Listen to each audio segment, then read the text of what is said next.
Gerardo Caetano, el historiador, es también Gerardo Caetano, el cientista político. Pasa de manejar esos manuscritos y de emocionar, de alegrarte, decías, de estar teniendo un contacto directo con esos protagonistas de la historia, a lidiar con los de la actualidad, ¿no? Y a la gente que te escucha por la radio, por la televisión, dice, a ver qué va a decir Gerardo, porque a diferencia de lo que pasa con la historia, ahora va a hablar de mi diputado, o de mi partido, o de mi presidente, o del que no voté, ¿no? Claro, son dos oficios distintos, pero debo decir que yo, que de origen, de vocación primera y de formación soy primero historiador, siempre trabajé muy cercano a la ciencia política, Claro. siempre trabajé en el marco de las ciencias sociales, siempre trabajé muy cerca de la filosofía. Entonces eso me ha hecho de alguna manera transitar por los bordes, por las fronteras de distintos oficios. He trabajado también mucho sobre historia reciente, lo cual me acerca mucho al presente. Es la historia más polémica, si se quiere. A la historia más polémica. Pero en algún sentido, digamos, si bien hay reglas distintas, los desafíos son parecidos, porque se puede ser absolutamente tendencioso hablando de la prehistoria americana, Sí. como hablábamos hace un rato, que hablando del presente más caliente. Lo que ocurre es que, de alguna manera, la ciencia política, como las distintas ciencias que abordan y que interpelan el presente, deben tener un concepto de verdad no totalitario. ¿Esto qué quiere decir? Su función es la de interpelar, su función es la de producir conocimiento crítico, su función es la de hacer pensar. Cuando yo veo visiones muy tajantes, cuando yo veo visiones cuyo fundamento es muy endeble, entre otras cosas, porque tiene que hacerse cargo de visiones muy categóricas, hay casi como una especie de recelo a priori. Yo además lo que siempre trato de reivindicar como un cientista político, como alguien que toma la política como un objeto de investigación, es que yo no le pido permiso a nadie para decir lo que pienso sobre un determinado acontecimiento. Y por otra parte, no tengo ninguna a priori, no es que no tenga a priori como ciudadano. Yo no borro mis huellas, yo soy un ciudadano, tengo opiniones, pero cuando estoy investigando, esas opiniones están, pero yo sé dónde están. Y yo no las defiendo. Y si las tengo que contrariar, las contrarío. Por eso, yo creo, que un politólogo no puede ser político. Pero eso es una creencia mía. Y yo creo que un intelectual puede ser un ciudadano. Yo me precio de tener compromisos ciudadanos muy fuertes. Pero sé que la política no es para mí. Sé que la política no es para mí. Y Pero no es para ti porque no sentís vocación por ser un político, un dirigente político, o porque eso te llevaría a dejar la ciencia política o la investigación porque me académica. llevaría a dejar el oficio de historiador o de politólogo, porque como yo conceptúo. Pero por ejemplo, te lo planteo porque tenemos bueno, una colega tuya y amiga en común, con quien además alguna vez compartimos un programa de Claro. televisión, que es Constanza Moreira, que pasó de la academia a la política. Y es totalmente legítimo y, bueno, es mi amiga, pero concebimos distinto el oficio. Y por otra parte, bueno, obviamente, entendemos que el ejercicio de la política implica elementos diferentes. Para mí, ser un intelectual significa hablar sin permiso, significa de alguna manera manejar todas las hipótesis sin restricción alguna, significa interpelar de manera paritaria cualquier visión. Y eso yo entiendo, es absolutamente incompatible con el ejercicio de la política cotidiana. Es absolutamente... Y realmente, a mí me apasiona esto, no me apasiona la política. A mí me apasiona investigar la política. Me apasiona. Allí podríamos de encontrar otra dimensión de Gerardo Caetano, que es una cosa es cuando estás investigando como académico en el marco de una actividad académica, y otra es cuando lo haces en un medio de comunicación, que es cuando la gente te conoce más o te tiene más presente. Y probablemente allí el público lo que reclama es una explicación. Voy a escuchar a Gerardo para que me explique por qué el gobierno presentó este proyecto y no aquel otro, por qué se votó esto y no aquello. Siendo que tú decías, bueno, de lo que se trata, el intelectual tiene que aportar al pensamiento crítico. Cuando alguien te escucha en radio, lo que quiere es que le des la respuesta, no que lo hagas pensar, ¿no? Me da la impresión de que ahí puede haber una pero dicotomía. también ahí, y tú lo sabes bien, se puede actuar de manera muy distinta. Porque, por supuesto, los tiempos de la televisión no son los tiempos de la radio, los tiempos de la radio no son los tiempos de la clase, los tiempos de la clase no son los tiempos del investigador. Pero de alguna manera, y eso es lo fascinante de los medios, tú puedes construir un relato que en 30 segundos no termine en una respuesta, sino que termine en una interrogación.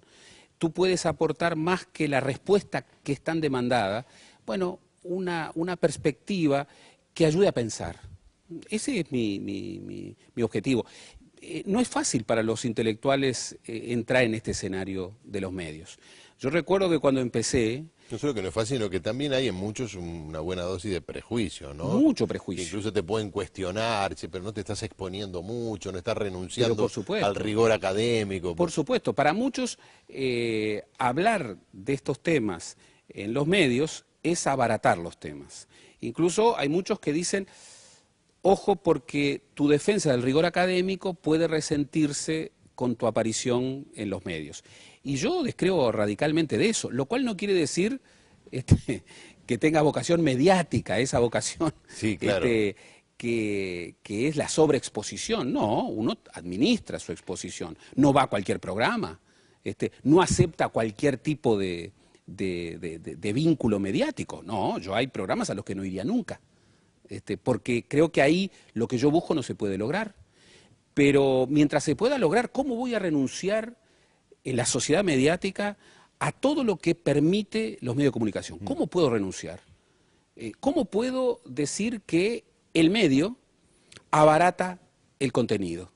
Sin siquiera atreverme a buscar una síntesis superadora en donde yo pueda producir preguntas, interpelaciones, matices, incluso esbozos de respuestas provisorias que permitan llegar a un público más amplio. Además tú sos la figura o el público busca en ti la neutralidad. Si hay una polémica entre un partido y otro, o entre los sindicatos y el gobierno, o las cámaras empresariales, todos sabemos que cada uno defiende su posición, pero cuando habla un politólogo, aunque la gente diga, pero fulano es de derecha, es de izquierda, es colorado, lo que sea, blanco, frente amplista, sabe que hay un lugar de neutralidad o de honestidad intelectual, ¿no? Pero son dos cosas distintas. Yo no soy neutral.